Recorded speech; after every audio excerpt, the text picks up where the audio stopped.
Donc sachez que vous êtes enregistré. Si toutefois, quand vous intervenez, vous ne souhaitez pas, heu, être enregistré ou que votre, enregistrement soit ensuite diffusé dans le cadre de ce webinaire, vous nous faites un mail pour nous l'indiquer, s'il vous plaît. Voilà, voilà, puis on vous enverra bien sûr le webinaire si l'enregistrement se passe bien, bien sûr, à la fin, enfin voilà, demain ou dans le courant de la semaine prochaine.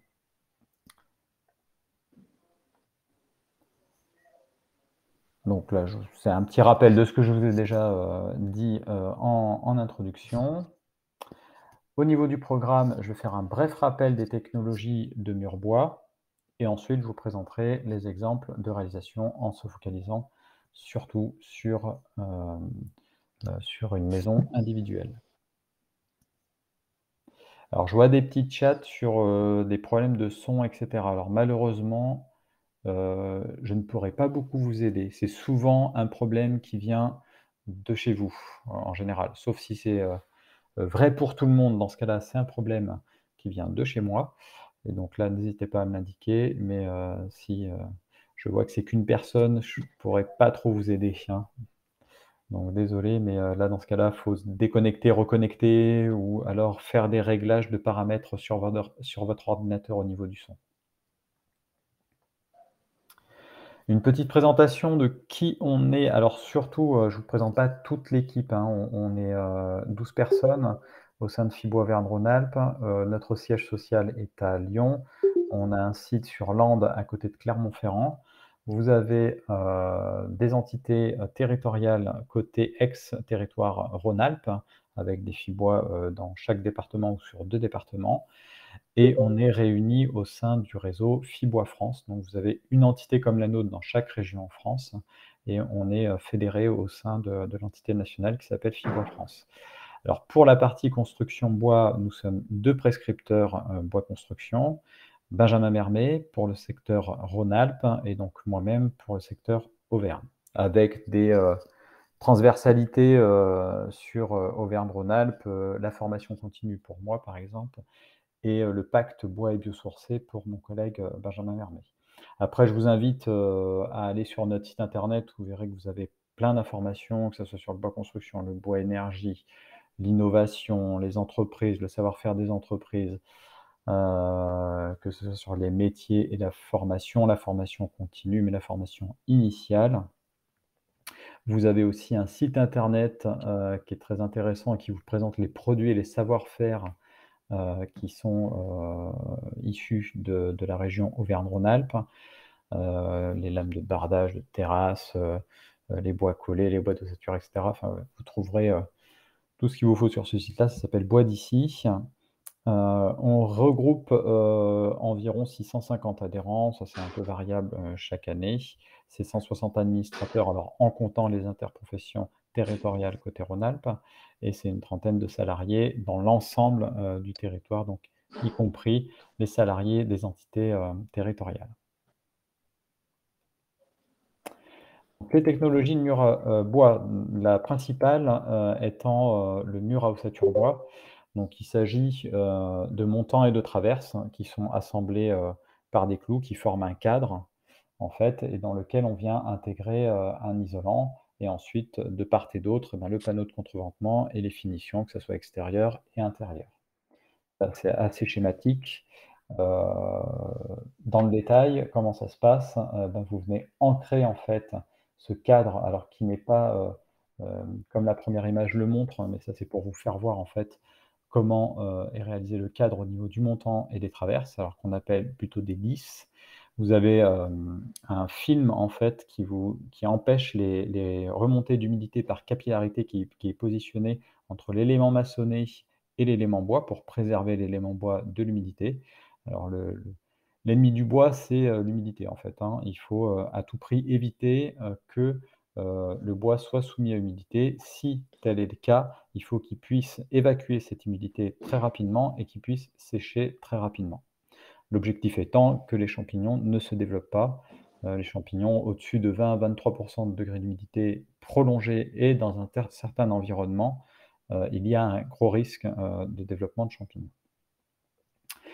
Donc ça se passe plutôt, les murs, ils arrivent, comme on le verra après, plutôt, comme le montre la deuxième image, pardon. C'est-à-dire que c'est de la préfabrication de parois, en fait, horizontales, donc avec un cadre et un panneau qu'on appelle panneau de contreventement. En fait, c'est pour maintenir le cadre, le rigidifier pour éviter, en fait, que les éléments basculent et ces panneaux de contreventement, en fait, sont, réalisés principalement aujourd'hui en panneaux d'OSB. Mais ils peuvent être réalisés avec du panneau de contreplaqué, du panneau d'aggloméré, du panneau de MDF, voire d'autres types de panneaux. Si c'est d'autres types de panneaux, dans ce cas-là, ils sont sous avis technique. Tout ça, cette technologie-là de construction à ossature bois, est régie par le DTU 31.2. Donc il y a des règles, en fait, qui existent. C'est une norme, heu, enfin, c'est une norme qui existe et qui régit les règles de construction d'un mur ossature bois. Donc vous avez, pour clouer ce panneau de contreventement, je vais couper, il y a quelqu'un qui laisse son micro, qui fait des petits bruits. Donc je lui demanderai ou alors je vais couper le son pour tous. Clac, voilà, c'est fait. Donc ce panneau de contreventement, il est, cloué, il peut être agrafé aussi sur ses montants et ses, traverses, qu'on appelle des lisses donc. Alors les clous en général, c'est tous les 15 centimètres environ, un peu partout. Il y a des subtilités, mais voilà, ce qu'il faut retenir, c'est tous les 15 centimètres. Ce mur, qui vient, en général préfabriqué de cette façon-là, vous voyez qu'il est ancré dans l'élément maçonné, donc alors là, il y a différentes solutions qui peuvent exister. L'idée étant, c'est de le maintenir pour éviter qu'il s'arrache sous l'effort au vent de la partie maçonnée. Ensuite, vous avez alors si vous êtes dans le cas, d'un revêtement extérieur avec une lame d'air ventilée, vous avez ce qu'on appelle un pare-pluie et donc des lithos avec, littelage ou contre-littelage, ça c'est selon, le type de revêtement extérieur que vous avez. Nous ici, on a pris, un bardage bois. Donc ce bardage bois, il est positionné à l'horizontale dans ça là et c'est un simple littelage qui est aligné sur les montants qui sont derrière, hein. C'est pas pris dans le panneau de contreventement. Le panneau de contreventement ne peut pas supporter, heu, le, poids, et les contraintes liées, au revêtement extérieur. Ensuite, vous avez votre isolant qui vient dans l'ossature. Ce qu'on appelle le film par vapeur, alors qui participe aussi à l'étanchéité à l'air, c'est un élément qui est très important, qui a été introduit par la RT 2012. Mais ce film par vapeur, il a tout d'abord le rôle en fait de gérer la migration de vapeur d'eau au travers de la paroi. C'est un élément important parce que qui dit vapeur d'eau dit à un moment donné point de condensation, point de rosée.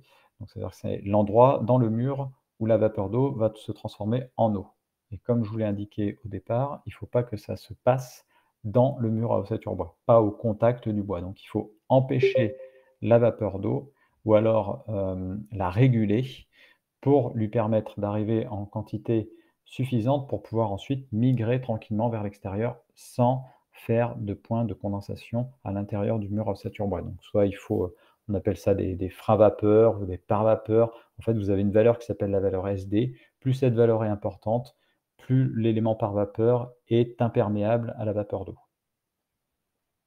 Après, vous avez des, voilà, des pare-vapeurs intelligents qui, en fait, vont enfin, leurs caractéristiques, hem, c'est des pare-vapeurs, en fait, qui s'adaptent, en fonction du taux d'humidité qui varie, en hiver et en été et qui va donc, faire en sorte que s'il y a trop d'humidité dans le mur et ben, ça va pouvoir migrer vers l'intérieur, de la construction, et inversement, s'il y a trop d'humidité, à l'intérieur, bah, ça va la gérer pour qu'elle migre progressivement, sans faire de point de rosée, vers l'extérieur de l'enveloppe. Alors ça, c'était le niveau RT 2005, donc réglementation thermique 2005. On mettait, très souvent qu'une couche, d'isolation dans l'ossature et vous avez les RT 2012 qui a impliqué à certains endroits, parce que c'est un peu différent selon les régions, vous avez des zones climatiques en fait, vous pouviez être, «contraint» entre guillemets de mettre une isolation complémentaire côté intérieur ou côté extérieur. Avec la, RE 2020, donc plus on va plus vers ce qu'on appelle le bâtiment passif, donc des enveloppes, d'ouvrages qui sont très performantes d'un point de vue thermique, Là, on croise avec 3 couches d'isolation thermique. Donc une dans le mur, une côté extérieur, une côté intérieur. En fait, l'idée, c'est bien sûr d'augmenter l'épaisseur d'isolation et donc d'augmenter, la performance thermique de l'enveloppe, mais c'est aussi de couper, bien que le bois soit un matériau isolant, il est quand même 3 à 4 fois moins qu'un, matériau d'isolation. Donc tous les montants et toutes les traverses, en fait, c'est autant de ponts thermiques et quand on recherche un haut niveau de performance thermique, et ben, on peut aller gratter jusqu'à 10. Toutes les ossatures, les traverses, et les montants, ça représente 10 des déperditions thermiques, de ponts thermiques, de déperdition par pont thermique. Donc ça, c'est important quand on est sur un haut, niveau de performance, thermique d'enveloppe. Alors voilà comment ça se passe ensuite, sur chantier. Donc vous avez bien souvent alors une dalle, béton qui peut être aussi une dalle, bois, une dalle légère. Alors en règle générale, le plus souvent, c'est quand même une dalle béton. Heu, donc le charpentier vient, poser ce qu'on appelle une liste de pose, qui vient tabletter, parce qu'on a des niveaux de tolérance quand on vient, poser un mur ossature bois qui sont plus, fines que, le maçon quand il vient réaliser sa dalle. Parce que nous, on peut pas rattraper, ces différences de niveau ou d'équerrage en jouant sur des parpaings, par exemple, et des joints de parpaing. Nous, c'est vraiment au millimètre près et on ne doit pas, s'amuser ensuite à venir poser des cales, en dessous, entre les murs et cetera. Donc on vient poser cette liste de poses, on vient la tabletter, c'est-à-dire que le charpentier vient la raboter en fait, pour qu'on soit de niveau pour ensuite venir poser les murs préfabriqués. Donc c'est ce qu'on voit, vous devriez voir ma petite souris. Donc je tourne un peu la tête parce que j'ai 2 écrans en fait. L'écran que je vous présente est, l'écran où il y a la diapo que vous voyez est sur mon autre écran. Donc vous voyez que vous avez, des murs qui se présentent alors de façon plus ou moins préfabriquée. Donc ça peut être des murs juste avec le contreventement, voire le pare-pluie et des lithos. Ça peut être on peut aller plus loin, on peut poser le bardage, on peut poser la menuiserie extérieure. Vous voyez qu'ici on a posé, les volets par exemple. On peut venir y poser, l'isolant, le pare-vapeur et cetera. Néanmoins, les charpentiers, préfèrent fonctionner, avec une préfabrication plutôt légère, parce qu'ensuite ça contraint, quand on met l'isolation, extérieure, le bardage et cetera, enfin des éléments qui sont quand même des éléments de finition ou des éléments qui nécessitent de porter une attention particulière à leur mise en œuvre. C'est toujours délicat quand on les transporte et quand on les manipule pour les mettre en œuvre sur la dalle. Donc du coup, la majorité continue quand même à fonctionner avec des parois ouvertes, donc telles qu'on le voit sur cette diapo-là. Et ensuite, alors c'est soit le charpentier, soit, le plaquiste qui vient réaliser les parties, mises en œuvre d'isolation. Alors plâtrier quand c'est, à l'intérieur, de l'ossature, quand c'est à l'extérieur, bien souvent c'est plutôt le charpentier parce qu'ensuite il a aussi le lot, revêtement extérieur si toutefois, bien entendu, c'est du bardage. Ça peut être du crépi, dans ce cas-là, c'est plus le charpentier, mais c'est plutôt le façadier qui vient mettre l'isolation côté extérieur et ensuite qui vient faire sa finition.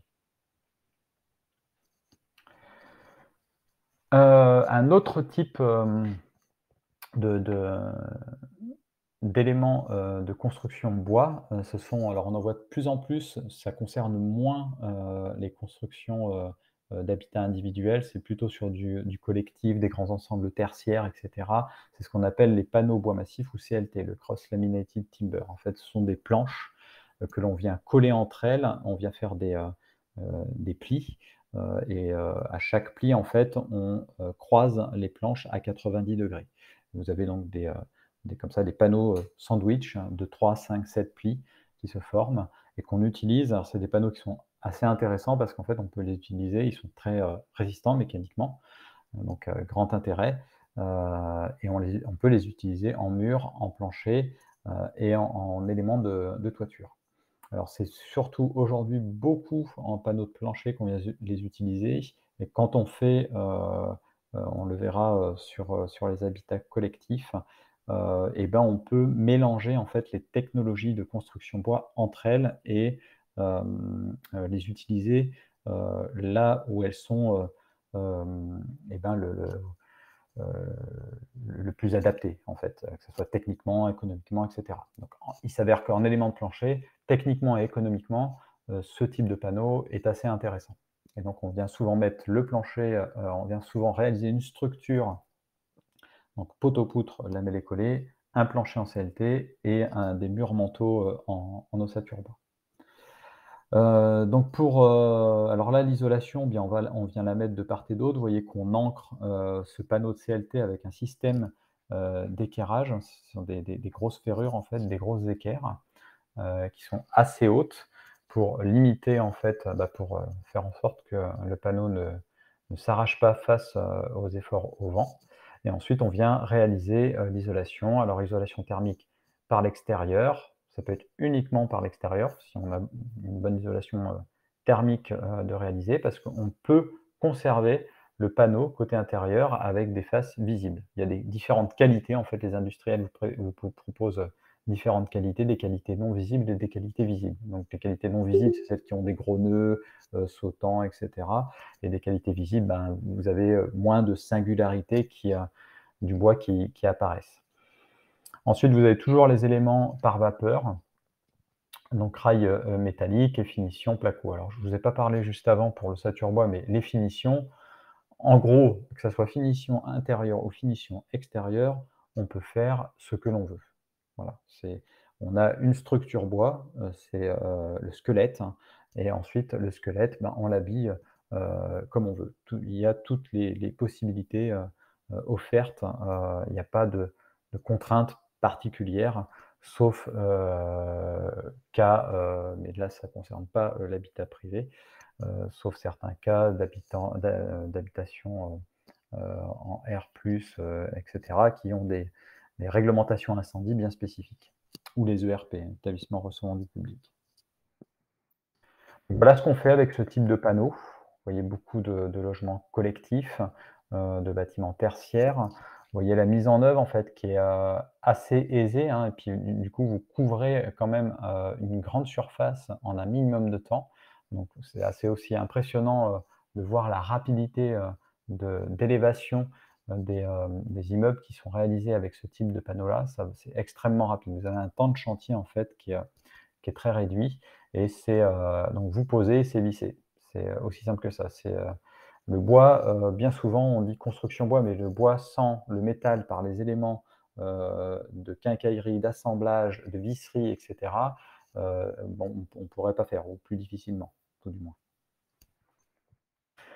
Et enfin le poteau-poutre, donc là c'est, comme son nom l'indique, des poteaux, des poutres en massif, en lamellé collé, qui sont connectés, entre elles par des éléments, métalliques, des assembleurs métalliques en fait, hein, qui rigidifient l'ensemble, qui fait en sorte qu'on bloque en fait tous les moments, et qu'on, a un squelette qui, tient debout et qui, peut, faire face, que ce soit aux efforts au vent et supporter, les descentes, de charge verticales. Et ensuite vous remplissez comme vous voulez. Donc on vous a mis, ici un exemple de quelque chose qui est très vitré, hein, plutôt très, vitré, mais on pourrait, imaginer y mettre, des panneaux d'ossature bois, de la brique, de la paille, et cetera. On peut mettre n'importe quel type de revêtement de remplissage, pardon, ce remplissage qui n'a pas de rôle structurel. Le rôle structurel étant joué par, ces, éléments de structure. Donc voilà ensuite, un exemple, de bâtiment où on a mixé des solutions, donc du CLT en plancher comme je vous le disais, de l'ossature bois en mur, et le squelette, heu, tout en structure poteau-poutre. Je cherche, voilà, vous voyez les structures là, les poteaux, les poutres qui sont, en lamellé collé. Donc les panneaux de CLT et tout le remplissage des murs à ossature bois, donc avec les ouvertures et l'isolation. Donc je vois que l'heure avance, non ça va, je suis pas trop mal.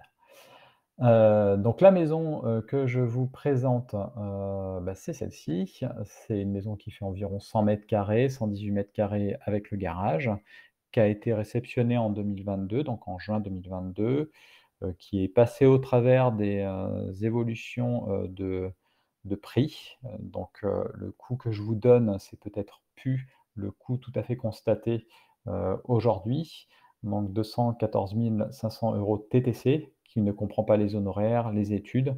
Donc quand je parle études, c'est les études de sol, les études béton, les tests, le test, hein, c'est le test d'étanchéité et tout ce qui est viabilisation et bien sûr pas, je ne parle pas du foncier. Donc elle a été construite dans le Puy-de-Dôme à une altitude de 400 mètres. Le temps de construction, 8 mois, c c'est un petit peu plus rapide, qu'une maison, réalisée, en parpaing. C'est vrai que quand vous montez les murs, et quand vous réalisez un macrolot, donc c'est ce que je vous ai mis après au niveau des marchés, donc c'est un maître d'œuvre et c'est en corps d'état séparé que ça s'est traité, avec un macrolot quand même spécifique, au niveau de la charpente qui comprenait l'ossature, la charpente, la couverture, les revêtements extérieurs. Avant les revêtements extérieurs, l'isolation thermique par l'extérieur. Vous verrez tout à l'heure comment est composé, le mur, isolation thermique dans les murs et la pose du pare-vapeur, murs et plafond. Ici, vous avez, tous les intervenants. Alors, j'ai pas mis toutes les entreprises, j'ai mis l'entreprise de charpente et j'ai mis l'entreprise de maçonnerie, parce que c'est une entreprise de maçonnerie qui a quand même l'habitude de travailler sur, avec l'ossature bois et qui donc est vraiment très précise. Mais ça, c'est assez, ça s'arrange certainement, avec le temps, mais passé un temps, c'était quand même assez compliqué de trouver, des entreprises de maçonnerie qui s'adaptaient vraiment, aux aux aux aux tolérances de l'ossature bois. Et puis bien sûr l'étude thermique et des étanchéité à l'air qui sont des éléments quand même très importants. Le détail, du mur, et puis des autres éléments, qui composent, l'enveloppe et du chauffage. Alors on a un mur là ici qui fait 28 centimètres d'épaisseur en matière d'isolation, donc qui fait un peu plus, hein, si on comprend les lames d'air plus, le revêtement, extérieur et le revêtement intérieur. Ça correspond à un R de 10, donc là on répond en matière de résistance thermique d'enveloppe au niveau passif, au standard passif, hein. On y est. Et donc on a croisé, vous voyez, on a repris le principe, de 3 couches d'isolation thermique, donc 6 centimètres côté extérieur, 14 centimètres dans le mur et 8 centimètres côté intérieur avec une position de pare-vapeur entre l'isolant, dans le mur et l'isolant côté intérieur. Ce qui permet, aussi de préserver ce pare-vapeur quand on a en fait, toutes, les gaines, d'eau, d'électricité et cetera à amener. On n'a pas on le perce quasiment pas quoi, en fait. On va le percer uniquement, pour, là c'est plus compliqué de pas pouvoir le percer, on le perce uniquement pour pouvoir amener l'électricité, vers sur l'extérieur. Tout ce qui est, luminaire ou prise de courant par exemple. Au niveau de la toiture, a été réalisée une isolation en laine de roche soufflée. Ah oui, alors tous les murs, c'est en fibre de bois, hein. C'est de la fibre de bois dense ou de la laine de bois, donc semi-rigide, qui a été utilisée. Par contre, au niveau de la toiture, c'est de la laine de roche soufflée sur 45 centimètres d'épaisseur. Après, c'est toute finition, BA13, hein, à l'intérieur. Il y a rien d'autre sur rail métallique. Au niveau des mesures extérieures, c'est, de la baie coulissante en acier et aluminium et en aluminium. La fenêtre acier aluminium et baie en aluminium. Donc vous avez là les performances thermiques, donc voilà, qui sont pas extraordinaires, mais qui sont pas si mal. Volet roulant, sur, l'ensemble des ouvertures et brise-soleil à lame orientable sur, les ouvertures côté sud. Plancher assez, conventionnel, le chauffage est assuré par, une pompe à chaleur, avec ce système de chauffage et rafraîchissement par le sol. Ventilation simple, flux hygrobé. Donc voilà les différentes vues de la maison. Alors là, c'est plutôt en matière de conception, avec le terrain, ça a permis d'avoir une bonne orientation, nord, sud, ce qui est à privilégier avec bien sûr des grandes surfaces vitrées côté sud, des grands débords de toit côté sud, des bords de toit qui sur une partie de la façade font 1,20 m, donc protègent très bien en période estivale et ces fameux BSO aussi qui permettent de protéger les ouvertures contre les apports solaires, passifs, et puis, de conserver quand même une certaine luminosité. C'est traversant aussi avec, vous voyez, les baies, donc 3 baies côté sud, 1 baie côté nord et qui permet en fait de favoriser notamment la ventilation nocturne. En période estivale, c'est, assez intéressant. Je crois que cette maison a réussi à conserver une température de 26-27 degrés là en avec les fortes chaleurs qu'il y a eu cet été.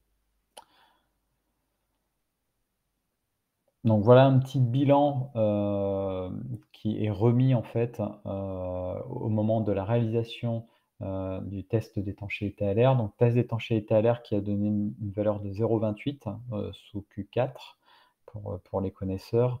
Le standard passif c'est N50, c'est une autre façon de mesurer en fait. Donc on est à moitié moins ici, de l'objectif réglementaire qui, est en vigueur, aujourd'hui en France.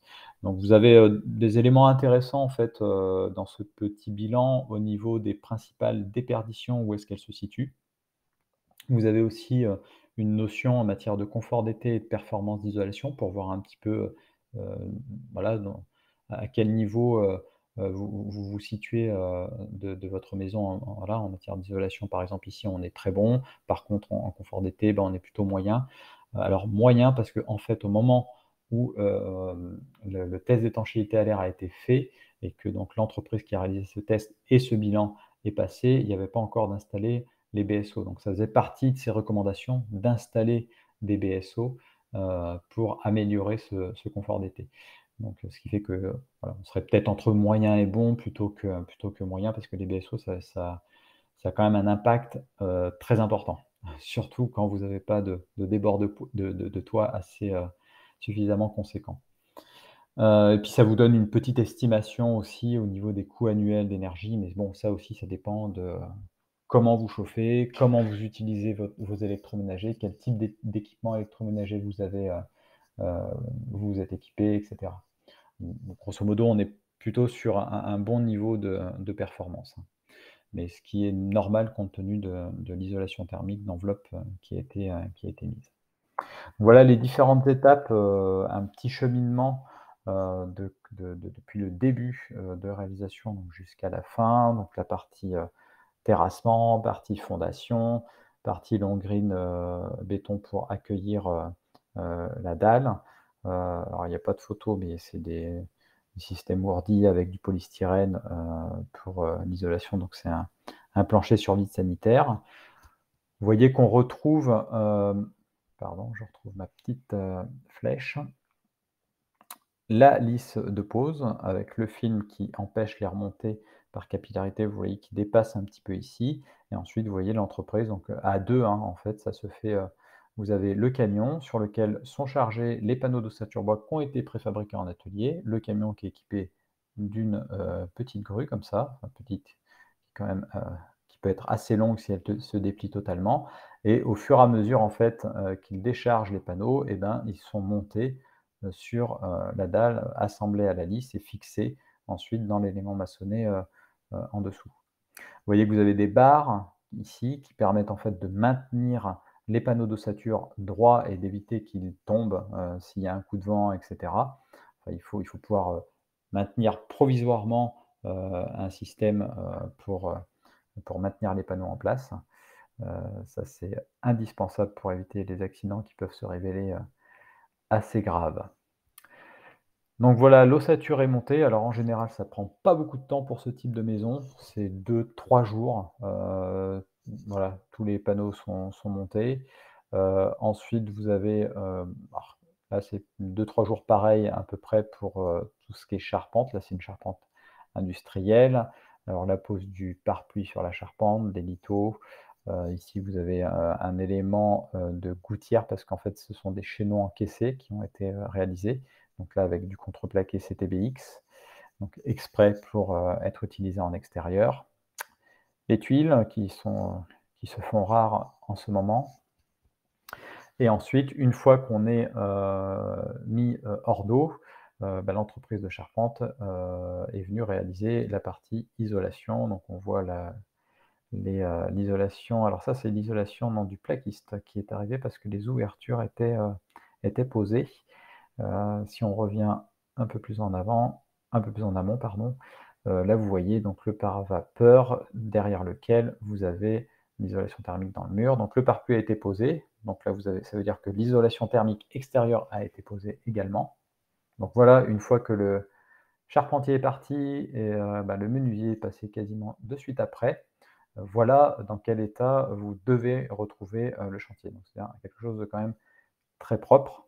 Ça c'est un peu une condition quand vous fonctionnez en filière sèche. C'est un peu différent de la filière humide quand même et c'est vrai que vous avez, quand même beaucoup moins, vous générez quand même beaucoup moins de déchets. Donc c'est plus facile aussi pour les entreprises de maintenir le chantier propre et un chantier qui est maintenu propre en général, ça encourage, les corps d'État qui interviennent derrière à le conserver, aussi propre qu'ils l'ont trouvé. Voilà, toute la partie, rail métallique, donc on voit sur cette diapo qu'on a introduit entre les rails et le pare-vapeur la couche d'isolation côté intérieur, donc 8 centimètres. Donc voilà, on a commencé là à tirer, les gaines, à poser le placo, au plafond. Donc voilà, la partie, placo se poursuit. On arrive ensuite, aux bandes bien sûr, l'isolation qui permettra d'accueillir le chauffage, enfin tout le système de tuyaux pour, chauffage, rafraîchissement pardon, par le sol. Les nourrices qui vont permettre d'accueillir la pompe à chaleur, enfin l'élément, pilote de la pompe à chaleur. On a coulé la chape, ouais, donc la condensation de la chape. Une fois que la chape est sèche et que vous avez vérifié, un élément très important, c'est bien de vérifier le taux d'humidité de la chape avant d'intervenir pour poser les supports, sur cette chape, hein. Il faut la faire contrôler, avec la bombe, je ne sais plus comment, mais, je retrouverai le nom peut-être un petit peu plus tard. Donc tout ce qui est finition, intérieure, vous voyez que ça se passe en fait. Après, ça se passe exactement comme une autre type de construction, en fait, hein. Voilà. Les, finitions extérieures, donc pose, du bardage, donc un bardage bois en lame de Douglas, non traité, qui va accueillir par le futur une finition de type saturateur et puis alors on a mélangé en fait avec des panneaux composites. C'est de la fibre de bois avec, mélangée avec de la résine en fait qui est compactée à très haute densité. Ce sont des panneaux en fait où vous pouvez avoir différents coloris et qui sont extrêmement résistants, à l'extérieur. On voit ici la voilà et là aussi vous voyez l'importance, hein, du débord de toit. On le voit mieux que sur le plan.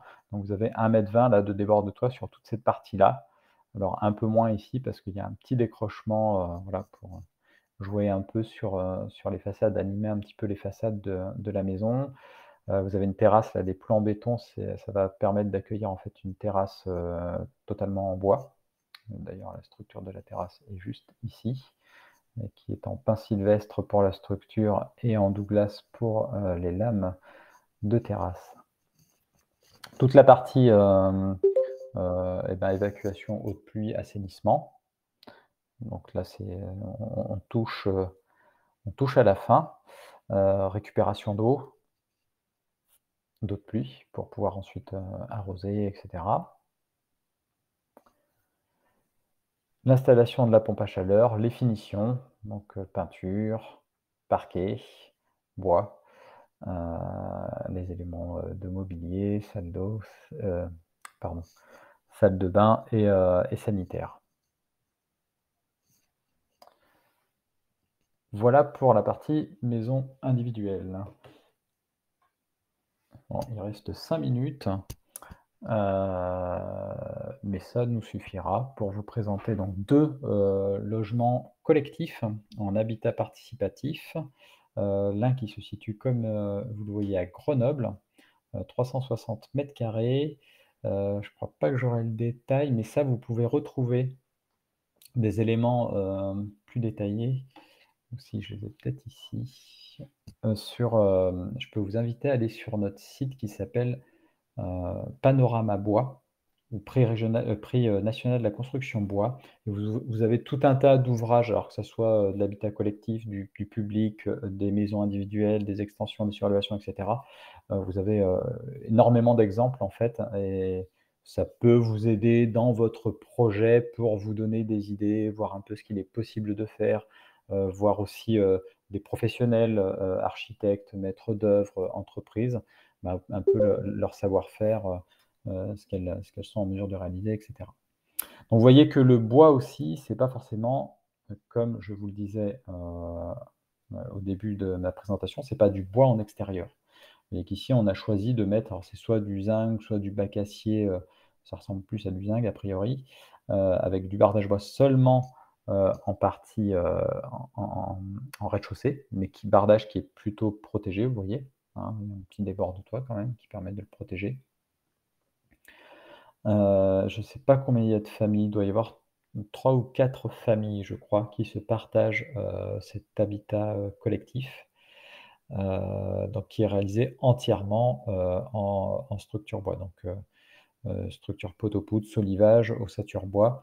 Et vous voyez que la forme, voilà, c'est une forme pas commune en fait, et qui permet d'avoir aussi un logement qui correspond, un peu au désir des habitants, des futurs habitants. Donc voilà quelques plans pour vous montrer comment, est-ce que c'est composé. Vous voyez qu'il y a des espaces qui ont été ménagés pour les terrasses. Sur une des photos, vous avez vu qu'il y a un petit espace quand même extérieur avec un petit jardin. Tous ces éléments-là, vous les retrouvez, hein, sur le site, heu, Panorama Bois. Donc le coût, alors regardez bien l'année à chaque fois, c'est 2017, hein, donc voilà, vous pouvez vous fier un peu à ces coûts-là, mais surtout en ce moment avec les évolutions des coûts des matériaux, bon, il faut mesurer, un peu tout ça. Un autre, type d'habitat participatif, donc à Clermont-Ferrand, qui s'appelle alors eux, heu, je crois que vous pouvez les trouver sur internet, ça s'appelle la Samblada, et ils sont assez actifs, pour, alors déjà tout au long, du projet, c'est 7 familles en fait, qui ont réalisé ce bâtiment, qui l'habitent, dorénavant. Alors ça a mis pas mal de temps avant de sortir, hein, c'est quand même, ça peut être assez long en fait, l'habitat participatif. Néanmoins, ça a été très dynamique en fait, tout au long du projet. Donc ils ont beaucoup communiqué, continuent, de communiquer, donc je pense qu'ils doivent avoir, un réseau, par lequel, ils vous expliquent un peu, voilà leur cheminement et cetera. Ils sont assez ouverts aussi à partager leur expérience, hein. Alors ça, c'est intéressant aussi ce bâtiment-là, parce qu'on a mélangé, on parlait de mixité tout à l'heure, on mélange, les technologies bois entre elles, mais on mélange aussi le bois avec le métal, mais aussi avec le béton. Donc on peut avoir, comme celui-ci, vous voyez qu'il y a une partie qui est enterrée, donc on ne pouvait pas mettre de partie enterrée, en bois, donc on le fait en général en béton. Donc là, vous avez une partie, qui est derrière le bâtiment en rez-de-chaussée et au premier niveau, qui est réalisé tout en béton, là, en contact avec la terre, après avec des façades qui ont été rapportées en bois et vous avez toute la surélévation qui a été réalisée en structure bois. Je crois qu'ils ont, isolé, oui, en ouate de cellulose. Dans les murs, vous avez 180 millimètres de ouate, de cellulose, plus une isolation intérieure en laine de bois. Là, vous avez 26 centimètres, d'isolation, ce qui est plutôt très bien pour du logement collectif, hein.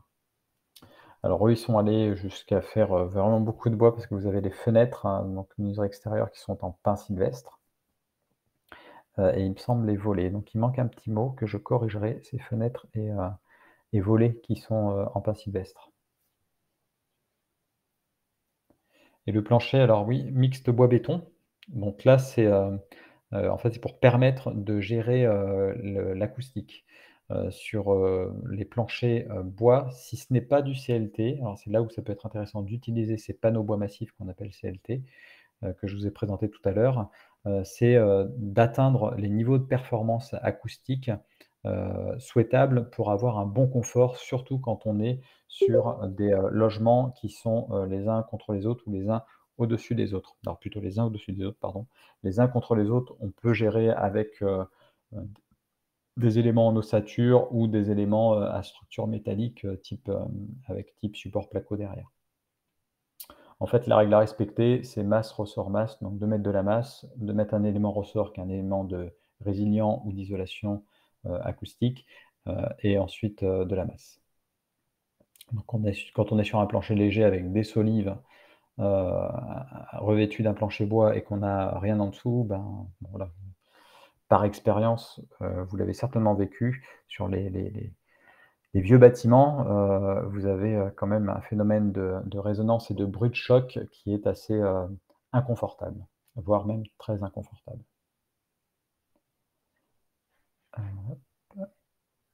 Et là, vous avez quelques éléments de plan pour vous montrer un peu comment se composent les logements. C'est des logements qui, sont, pour la plupart sur 2 niveaux, me semble-t-il. Il y a d'autres logements qui sont sur un seul niveau. Alors ça permet aussi de créer de la mixité, en matière de, mixité sociale en fait, d'avoir des gens de différentes générations, heu, d'avoir que d'avoir des logements qui soient uniquement sur un seul niveau. Et vous avez des espaces qui, sont aussi mutualisés. Alors déjà, tout ce qui est, chauffage bien sûr, ça a été mutualisé. Il me semble que c'est chauffé au granulé de bois avec une chaudière, un granulé de bois, et vous avez des espaces type, un studio qui peut être mutualisé pour accueillir des amis, de la famille et cetera, et un espace buanderie, me semble-t-il. Bon, c'est tout l'intérêt de ce type d'habitat, ça commence quand même à être un petit peu connu. Sur la diapo d'après, alors ça vous montre, vous voyez, on parlait donc là, il y a eu du béton, du métal, hein. Toutes les, circulations se sont faites par l'extérieur. On n'a pas intégré les circulations dans les logements. Alors ça, c'est une histoire de coût, c'est une histoire aussi de performance thermique, mais qu'on est venu accrocher, heu on est venu accrocher, ben, en toiture, surtout en toiture, donc ce qui fait on n'est pas venu percer, en fait, l'enveloppe thermique, donc on n'est pas venu créer des ponts thermiques qui auraient pu atténuer la performance de l'enveloppe. On est venu, accrocher tout ce qui est, circulation, donc les couloirs, les escaliers après, après la toiture. Donc vous avez tout un patio qui a été créé, à l'intérieur. Vous avez une très belle vue aussi, c'est sur les hauteurs de Clermont-Ferrand, donc vous avez une très belle vue sur la ville d'un côté et de l'autre côté, vous avez une belle vue sur la chaîne des volcans d'Auvergne. Donc quelques vues, aussi de l'intérieur, de ce que ça peut donner. Donc, bon là la personne a choisi du bois. Vous voyez qu'ici on doit être en rez-de-chaussée, donc on voit les éléments béton préfabriqués, hein, donc on voit là qu'on sort sur une terrasse et sur le jardin. Donc ça, c'est tout ce qui était toute la partie qui était enterrée, et toute la façade ici a été réalisée en ossature bois. Donc on est venu remplir, en ossature bois, et tout ce qui est donc, baies, que ce soit ouvrant ou coulissant, ont été réalisés donc en bois. Donc là, le propriétaire est allé jusqu'à, réaliser aussi sa cuisine en bois. Alors ça, c'est des panneaux 3 plis, il me semble. Donc là, il l'a fait faire par un agenceur. Annuaire des agenceurs d'ailleurs, que vous pouvez retrouver aussi sur notre site Bois d'ici, Auvergne-Rhône-Alpes. Là, un exemple, en réhabilitation, ça vous montre aussi toutes les possibilités offertes par le bois, et notamment la réhab quand on a, de la pierre. C'est vrai que l'association bois-pierre, se fait plutôt bien. Alors même si en élément de façade, on peut choisir autre chose, ce qui est aussi intéressant, avec l'ossature bois, alors qui peut être avec d'autres systèmes constructifs, mais c'est quand même un peu plus évident de mettre n'importe quel type de revêtement extérieur sur une structure en bois. Donc là, vous avez les éléments au niveau de l'architecte, du coût, qui comprend alors, le coût, heu,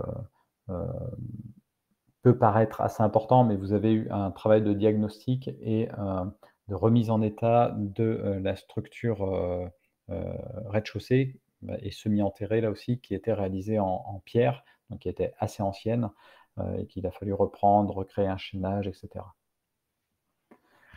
Donc là ici, bah, isolation plus classique, plutôt laine minérale. En ossature bois, on peut mettre de la laine, d'origine végétale, mais aussi de la laine minérale, c'est pas un problème. Le bardage en mélèze, et une bonne, isolation thermique que ce soit dans les murs ou en toiture, hein. On est plutôt sur un bon niveau. On aurait pu aller un petit peu plus loin, mais on est déjà sur un bon niveau. Et donc, voilà ce que ça donnait avant, pendant le chantier. Donc vous voyez qu'on est sur quelque chose qui est quand même en très mauvais état. Donc là, on est venu, on pourrait assimiler ça presque à de la structure poteau-poutre, donc avec une charpente traditionnelle. Vous voyez quelques poteaux qui permettent de supporter et de créer en fait un espace entrée ici, et ensuite de l'ossature bois donc qui est étayée et cetera. Donc on est venu là faire le chaînage ici, poser l'ossature bois, vous avez vos éléments là de cadre de bar qui va permettre d'accueillir le bardage, une petite dalle qui a été refaite ici et la dalle qui a été refaite sur toute la maison, et voilà ce que ça donne. Alors c'est pas une image de synthèse, c'est vraiment l'image que ça donne avec une partie, brise-soleil qui a été réalisée en bois, où vous avez, me semble-t-il, une protection sur ce bois pour, favoriser sa pérennité dans le temps en fait, hein, et limiter, l'entretien, et un bardage qu'on a choisi, ici, alors soit c'est un saturateur, qui tend sur le gris graphite. Ça peut être aussi, c'est une solution que l'on a, ça peut être du bois qui soit traité, avec un pigment soit gris, soit marron. Ça peut être une solution. Et ensuite un petit panel comme ça, un petit patchwork, surtout en environnement, urbain, qui est très contraint, et où où le foncier coûte cher, et donc la solution, d'agrandissement par le bois est quand même bien souvent privilégiée. Pourquoi? Parce que le bois, c'est très léger, on sait qu'on ne rajoute pas beaucoup de poids sur, un existant dont on ne sait pas les fondations et sur quel type de sol il est. Ça, c'est un des premiers arguments, de choix, des technologies bois, sur les surélévations notamment. Et la deuxième chose, c'est de limiter dans le temps, les nuisances liées, au chantier, et notamment au transport, des éléments, et des matériaux. Donc là, on vient avec des éléments où on peut essayer d'aller vers un haut niveau de préfabrication, pour arriver avec le camion et bloquer, juste, une journée ou une après-midi ou une matinée, la rue, tout déposer, et ensuite prendre le temps d'assembler les parties, pour réaliser, l'extension ou la surélévation. Donc c'est plutôt très apprécié, et là aussi tout à fait adapté, au type de vêture que l'on est autorisé à mettre, du coup dans ces endroits-là. Donc vous voyez que c'est pas, non plus là que du bois qu'on a choisi, hein. Du zinc, des parties vitrées, du crépi, ici du bois mélangé avec du zinc, ici totalement du bois, donc ça là, ça doit être peu visible. Ici, vous avez un autre type de revêtement qui est de la fibre ciment en fait, et qui fait imitation bois, imitation clin, en bois avec un veinage bois. Matériau voilà, produit qui est plutôt très résistant là aussi, sans vraiment d'entretien dans le temps. Heu et qui se pose très bien sur de l'ossature bois. Et je crois qu'on arrive au terme de, cette présentation. Je pense qu'on n'a pas trop débordé, un petit peu. Donc on va passer au coup de cœur, et au tirage au sort des votants. Heu, Au préalable, voilà, une petite présentation, sur, notre prix régional de la construction bois, où vous pourrez retrouver toutes les vidéos sur notre site internet des projets lauréats. Donc c'était 89 candidatures, en 2022, 8 lauréats. Vous avez été quand même, 1 100 personnes à voter, dans le cadre du vote, coup de cœur, et donc là, on procédera après la vidéo, pardon, au tirage au sort pour, vous désigner les 6 personnes. Ce que je vous propose, donc je vais passer la vidéo. J'ai pas fait attention par contre au niveau des personnes présentes, si, l'architecte, était représenté. Il s'agissait soit de Marie-Pierre Blampet, soit de Ludovic Viguier. Si l'un ou l'autre est présent, ben, La caméra, elle est en bas. Il peut se On est manifester. là. Donc c'est bon, vous êtes là. Ouais. OK. On est là. C'est que Là, tous les deux. je vous vois pas, j'ai une petite manip à faire. Ah oui? Ce que je vous propose, c'est que je vais passer la petite vidéo qui présente, Oui, votre projet et Bon. ensuite je vous passerai la parole. avec plaisir. Hein? OK, merci. Alors, tac, tac, normalement je l'ai ouverte, j'ai tout préparé. Tac, tac.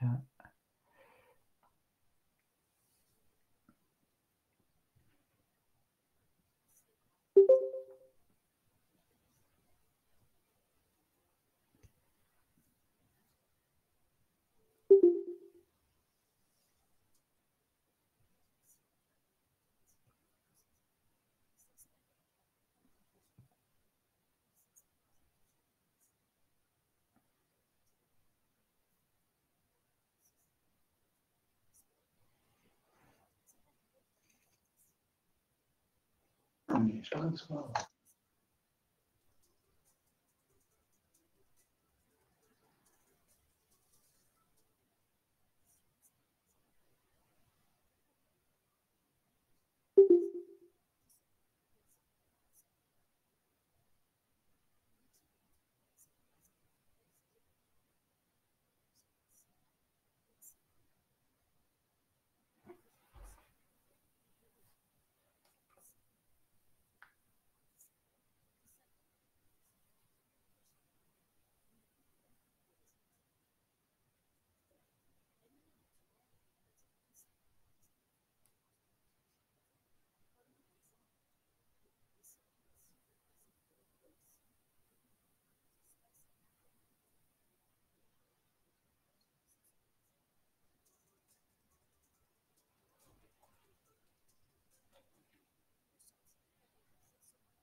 Donc félicitations à l'atelier Métiste qui, où les votants, du prix coup de cœur ont retenu donc le collège Lucie Aubrac que vous avez réalisé à Grenoble. Je vous propose de nous dire un petit mot, par rapport à ce prix quand même. Sur la caméra. Ah, oui, la caméra. Allez-y, on vous écoute. Bon. Bonsoir tout le monde. On est très heureux, très content d'avoir ce prix du public, ce coup de cœur du public avec ce projet. C'est un projet qui n'a pas été évident à mener. Donc c'est d'autant plus gratifiant que d'avoir la reconnaissance du public, parce que quand je dis que ça n'a pas été évident, c'est que c'est un projet qui est né d'un traumatisme à l'origine, puisque le collège Lucie Aubrac existait dans le parc de la Villeneuve depuis une vingtaine d'années.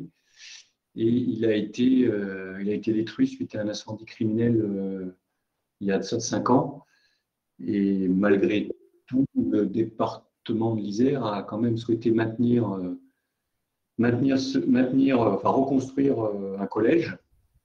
Alors un petit peu plus en amont du parc qu'il ne l'était au départ, mais de maintenir ce collège au cœur de la Villeneuve, qui est un quartier dit de reconquête républicaine à Grenoble. Et non seulement ils ont souhaité le maintenir, mais ils ont souhaité en faire un peu un fer de lance pour eux, pour le département d'Isère, à savoir de faire le premier collège en Isère qui est labellisé E3C1, c'est-à-dire E3 énergie 3, c'est-à-dire un bâtiment qui est à énergie positive, en tout cas qui produit autant d'énergie qu'il nous consomme, et C1, c'est-à-dire carbone 1, c'est-à-dire un bâtiment qui affiche un bilan carbone extrêmement positif par rapport à nos préoccupations qu'on a tous au niveau de l'environnement et au niveau de la qualité de la construction, de la pertinence qu'on peut avoir aujourd'hui à proposer des constructions innovantes qui utilisent des matériaux biosourcés dans ses composantes principales. Donc c'est un collège qu'on a réalisé, qu'on a livré le 30 décembre 2021 pour une ouverture au 4 janvier aux élèves 2022 et qui a fait l'objet d'une démarche constructive, je disais innovante, puisque pour tenir nos engagements de délai, tenir nos engagements de respect de nuisance, c'est-à-dire de construire sans faire trop de bruit dans un quartier qui n'est que résidentiel, enfin d'une part résidentiel et puis d'autre part à côté d'une école élémentaire et d'une école maternelle, eh bien, on a proposé de le réaliser en bois et de le réaliser en préfabrication hors site, intégralement en 3D. C'est-à-dire, quand je dis en 3D, c'est-à-dire c'est pas comme on l'a vu, comme vous l'avez expliqué, comme ça a été expliqué juste avant sur les murs ossature bois en préfabrication 2D, c'est-à-dire des murs. Ici, ce sont des modules complets en 3 dimensions qui ont formé l'ensemble des salles de classe, l'ensemble des salles des locaux de ce collège. Voilà. Donc, il est posé sur un socle en pierre calcaire. Donc, le premier matériau biosourcé, c'est la pierre. C'est une pierre calcaire qu'on a trouvée dans des carrières de Bourgogne intégralement, voilà, qu'on a fait venir de Bourgogne. Et ensuite, le collège est construit en module 3D, en bois, en épicéa, certifié bois des Alpes, donc qui vient des forêts alentours et qui a été assemblé en atelier à Pontcharrat, donc à un quart d'heure, on va dire, du chantier, à Pontcharrat, dans les ateliers de CJ Bois, qui est une entreprise locale qui a parié depuis quelques années avec nous sur la construction hors site. Voilà. Et il est ensuite, donc il y a le collège, et puis sur le collège, sur le toit du collège, on le voit là, il y a 4 maisons également qui ont été réalisées en préfabrication bois, 4 maisons intégralement réalisées en bois, qui sont les 4 logements de fonction de l'établissement. Okay. Voilà ce qu'on peut retenir. Après, on a une démarche très très forte sur les économies d'énergie. Le collège est extrêmement bien isolé, avec une triple paroi, isolation extérieure devant l'ossature bois, l'isolation de l'ossature bois elle-même et encore une isolation intérieure. Donc sur le modèle de la construction passive, et l'ensemble des isolants sont en laine de bois insufflée. On a essayé d'aller au bout de la démarche, de proposer une construction en bois en utilisant toutes les possibilités qui nous sont offertes aujourd'hui avec le matériau bois. Donc, en structure, en vêture, en ossature, en caisson de charpente, en isolant, en habillage acoustique intérieur, en habillage extérieur pour faire les préaux, pour faire l'acoustique également externe. On a essayé de décliner au maximum de ce qu'on pouvait faire, de ce qui nous était permis de faire en préfabrication, le matériau bois pour réaliser ce collège. Eh ben, très bien, voilà. Merci beaucoup. Et encore, juste ajouter une petite chose quand même. Parce que la réelle fierté qu'on a sur cette opération, c'est pas tellement d'être arrivé à tenir le challenge, parce que on est là pour ça, j'allais dire, on est payé pour ça quand même, pour répondre à une commande.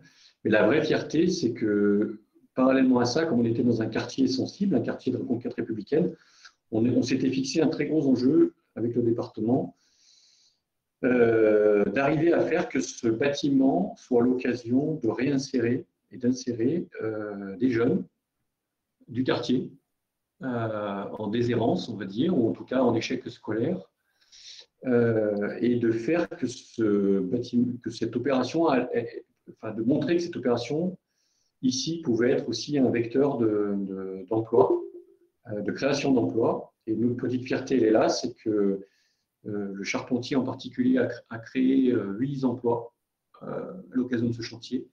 Il a recruté dans le quartier avec l'aide des associations locales. Il a formé des jeunes au métier du bois, dont une femme, une jeune femme. Il les a fait monter en compétences parce que c'était des gamins qui n'aimaient pas l'école, hein, voilà, qui étaient livrés eux-mêmes.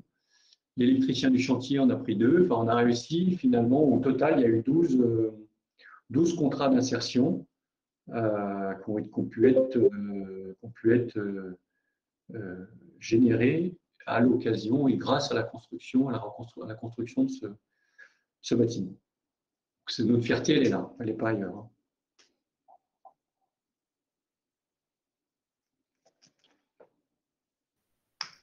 Très bien, merci beaucoup. Excusez-moi, j'essayais de régler, on avait un petit souci avec l'intervenant suivant en fait, où apparemment c'est bon, il a réussi à se reconnecter parce qu'il avait perdu la connexion.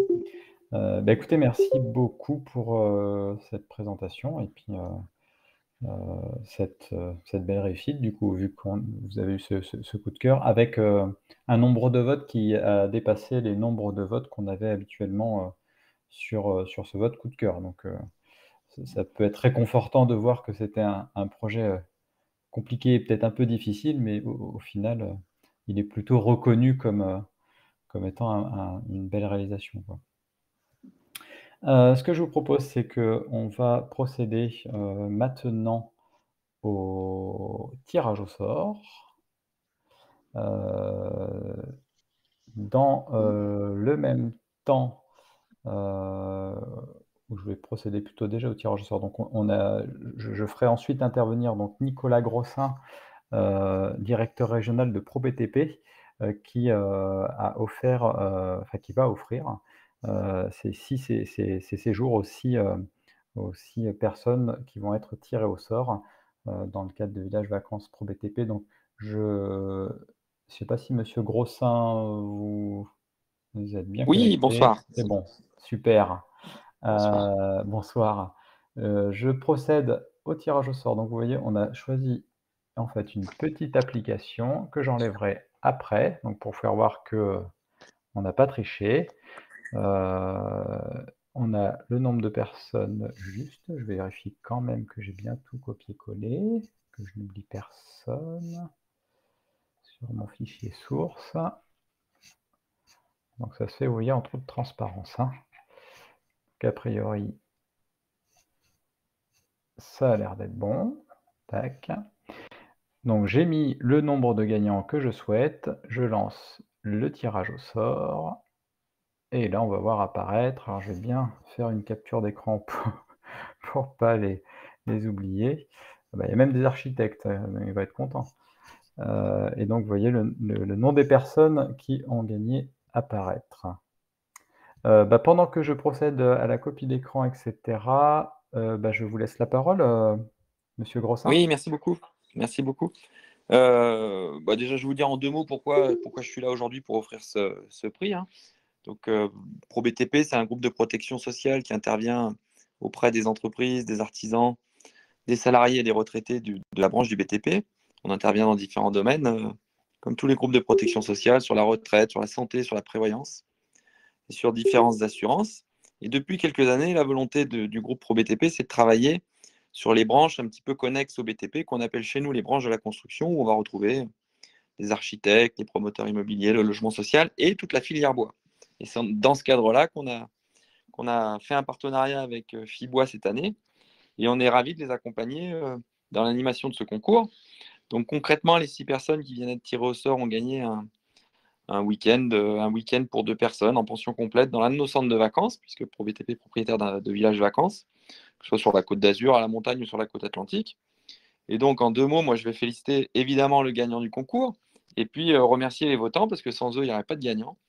Et je vais leur souhaiter de bien profiter de ce séjour. Voilà. Eh bien, écoutez, merci beaucoup. Merci pour le lot, merci pour, le partenariat que vous avez avec nous. Et puis après, j'imagine qu'on retrouve aussi toute votre offre et cetera sur votre site internet, hein, qui est plutôt bien fait. Exactement, Voilà. probtp.fr, vous retrouvez tout ce qu'on fait. OK, merci.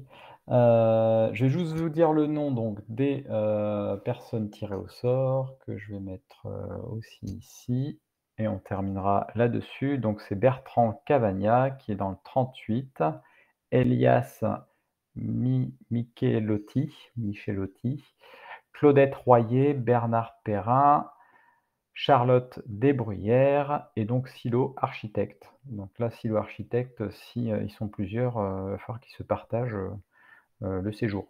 Peut-être que vous avez des villas pour 8-10 personnes, je sais pas.